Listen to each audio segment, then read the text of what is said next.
Hi you guys, thank you for coming back to my channel. I'm with Coco Chanel today. She's gonna be with me while I'm talking about my price increases, right? Yes, she's my little sidekick. I wish I could bring her to the salon all the time with me. So, thank you so much for tuning in to this video. I know that YouTube is kind of new to me still, so I would love your guys' feedback and know what you guys think. This is going to be all about price increases. I have been watching this stylist that she's so amazing.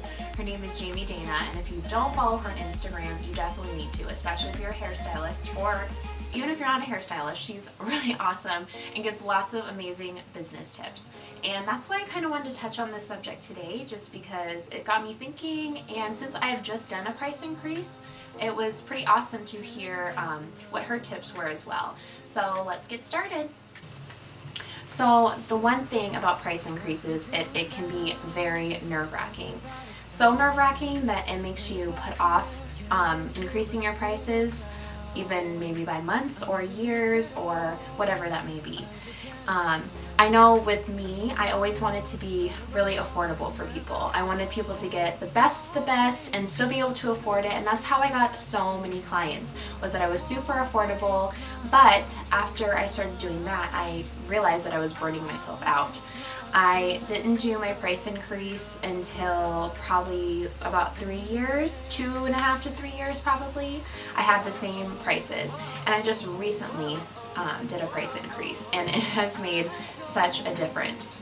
The reason why I was so affordable at first is because, you know, starting out on your own can be really hard. It can be really difficult to try to get clients in and get that new clientele. Sometimes the clients you're getting aren't always wanting to pay. The new clients you're getting aren't always wanting to pay a huge price, especially when you're new and you're starting out. And that's when I didn't have that much confidence in myself either, so that was really hard too. But now that I'm confident and I have years behind me, and I also have been working at a couple different salons, that has really boosted my confidence a lot in doing classes and everything like that, which I'll touch on another side note here too.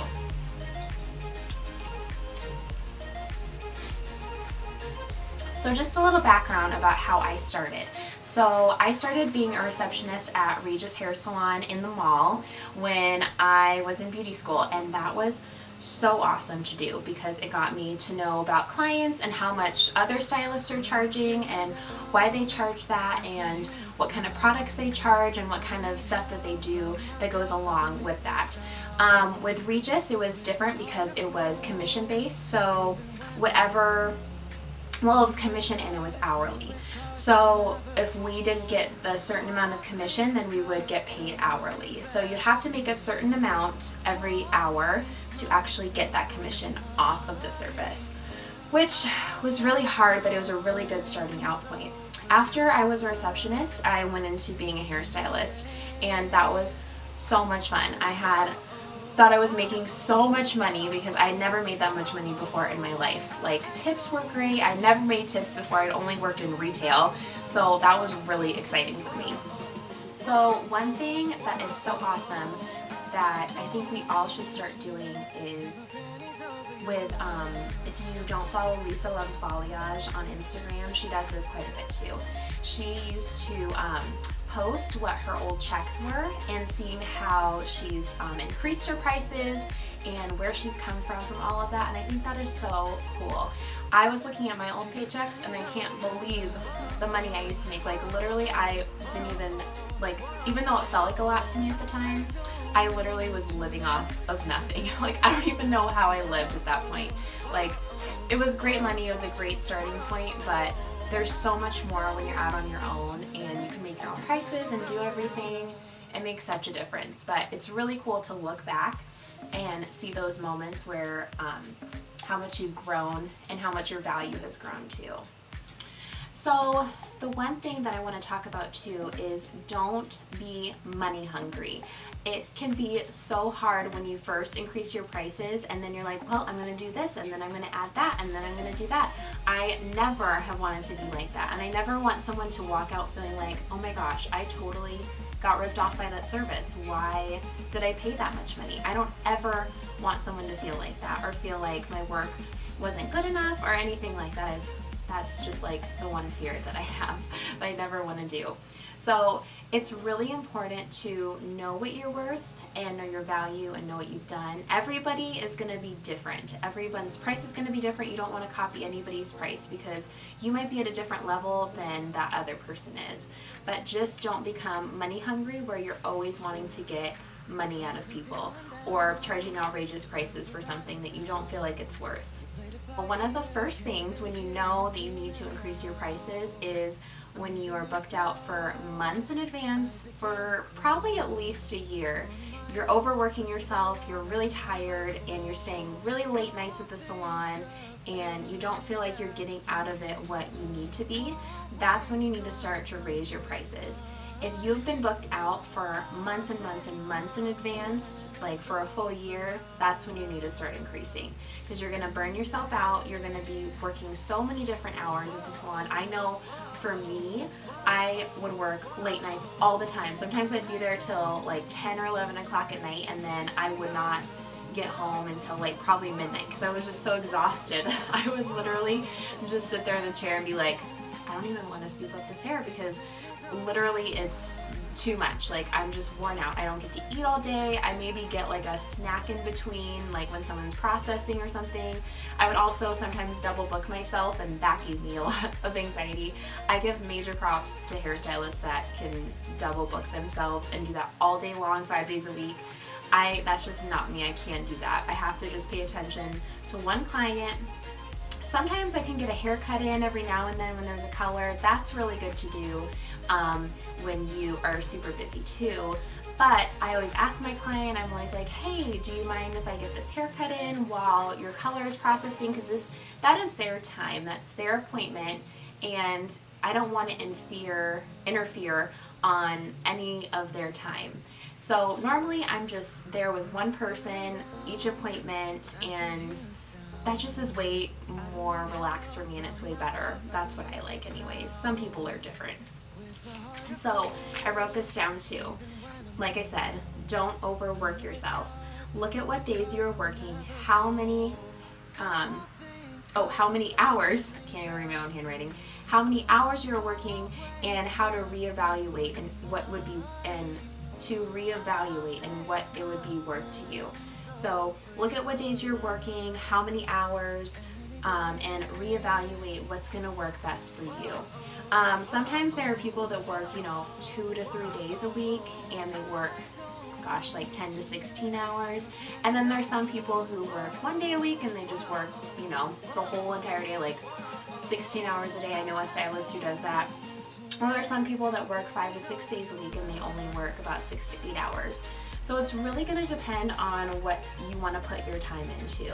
So when you are figuring out what you want your prices to be and how much you want them to increase, figure out what days are going to be best and what are the busiest days for you too. I know that when I increase my prices, I told a lot of my clients, that I do work Saturdays and I do put in later nights too to accommodate them, and that takes a toll on me too. So I really needed to tell them that's also why I increase my prices too, because those days are valuable, and sometimes people don't get off work late, and sometimes people work during the week, so they can't get in during the week. They have to get in on the weekends.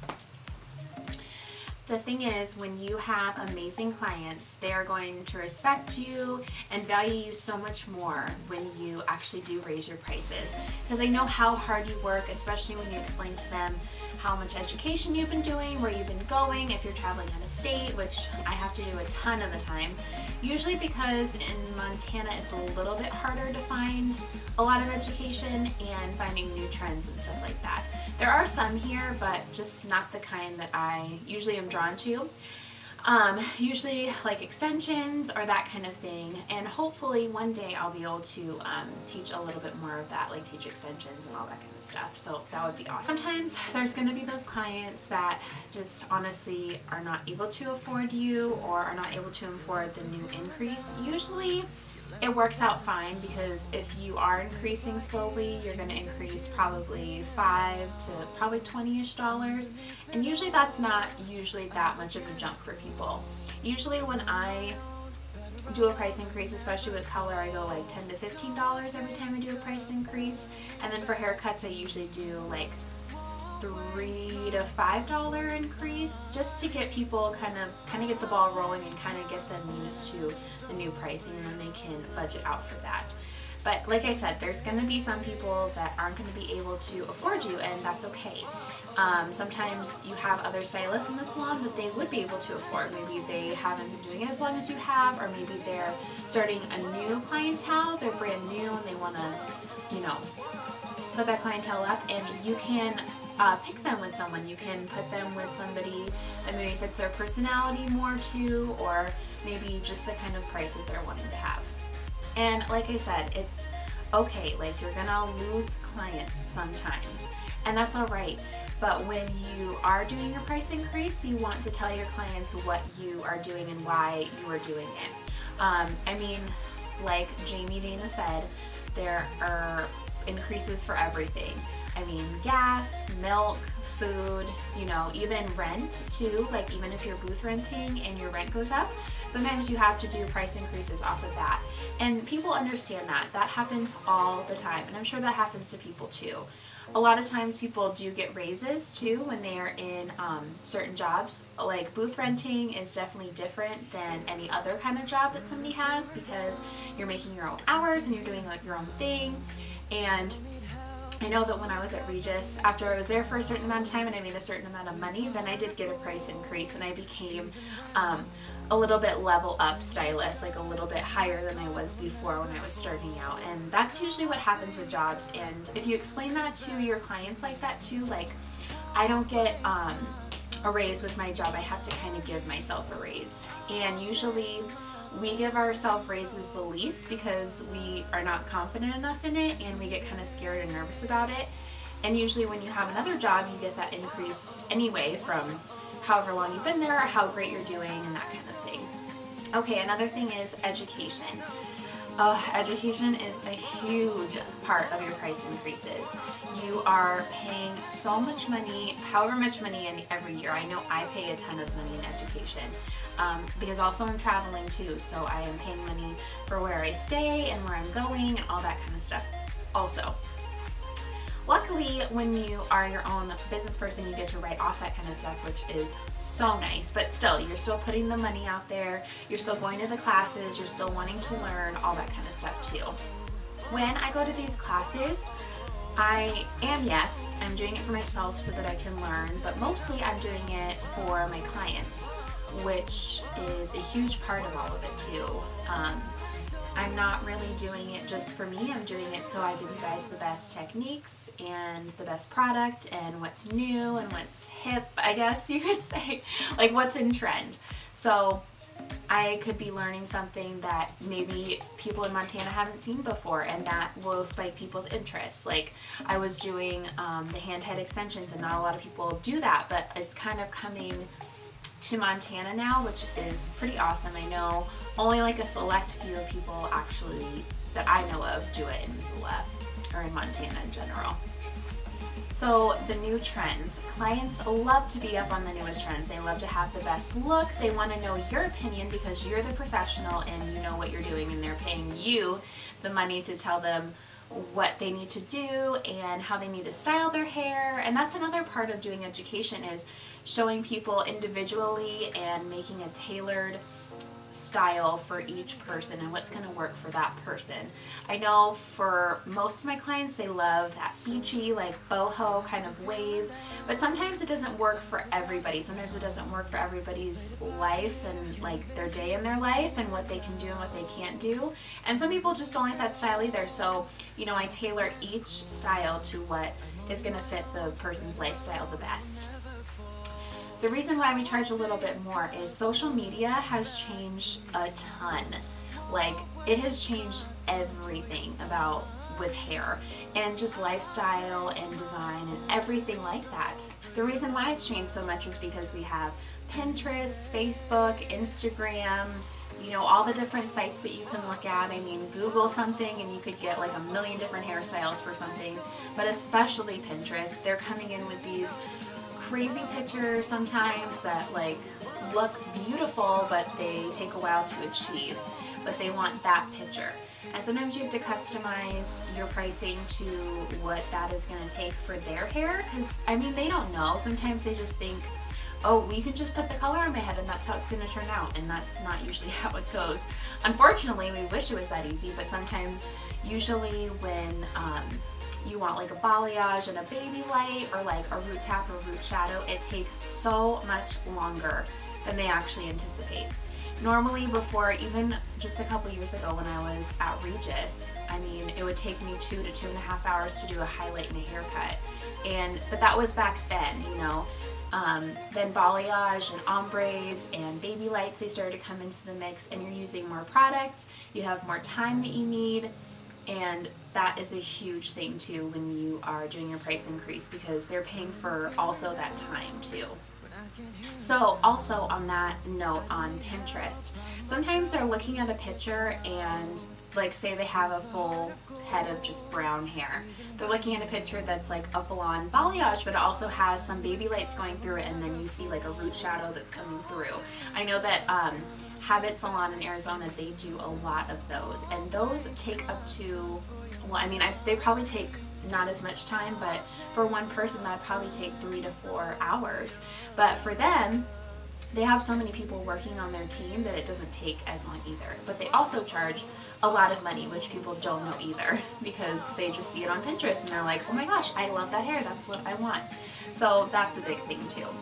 So you want to make sure that you're telling your client what they're paying for. With that, you know, a balayage is like a base price of, you know, $115, and then you go up from there when they do the toner, the root tap, the baby light, the haircut, all of those kind of things. So you want to have something probably printed out. This is what I'm going to do too. You want to have something printed out, so when you're in your consultation with your client, you can refer back to that and be like, okay, so to get this picture, this is what we're going to have to do to achieve this look. So you need to tell them what they are going to need for all of these steps, and if they want to take all those steps, then they will know the pricing, and then it won't be a surprise at their end and they're like, oh my gosh, I'm spending like $200 on my hair, like this is crazy. So you want to make sure that you're telling your client what they're paying for.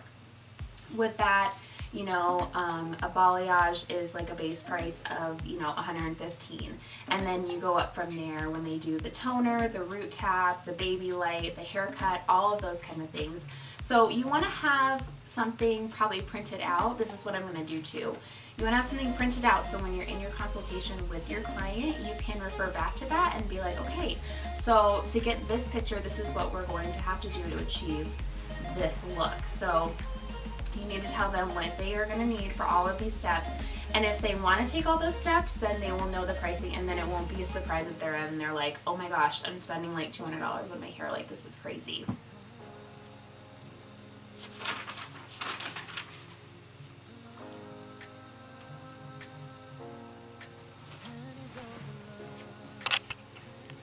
So the last thing I want to say about this video is definitely notify your clients and give them enough time to adjust to this new pricing.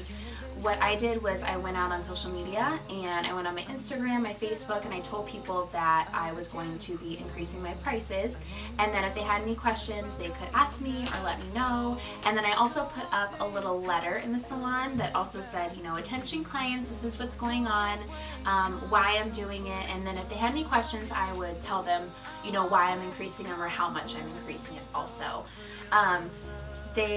Everyone was really great about my price increase. You know, there's always those couple people that are like, oh, really? You know, but I mean, for the most part, everyone was really awesome about it. And that's what you want when you have your clients and you tell them what you're going to be doing.